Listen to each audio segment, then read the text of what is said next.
এই মিনি পুডিংটা আমি কিভাবে বানালাম চলেন দেখি।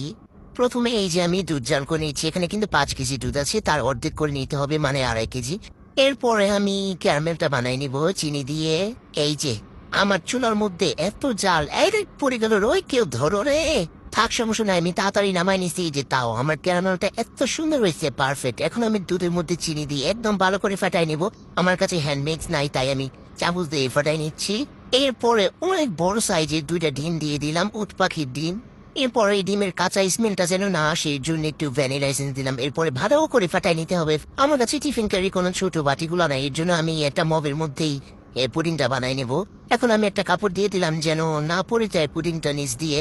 এরপরে তবে খুঁজে পাইতেছিলাম না কি দিয়ে আমার পুডিংটা ঢাকবো, পরে একটা প্লেট নিয়ে উপরে ঢেকে দিচ্ছি।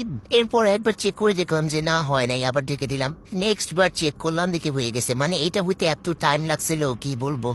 এখন হচ্ছে আমি পুডিংটা মোল্ড আউট করে নিব। এই যে দেখেন, মানে পুডিংটা এত পারফেক্ট হইছে, মানে কি বলবো, মিনি পুডিং যে আমি এত সুন্দর পারফেক্ট বানাইতে পারছি, মানে এত সুন্দর হইছে।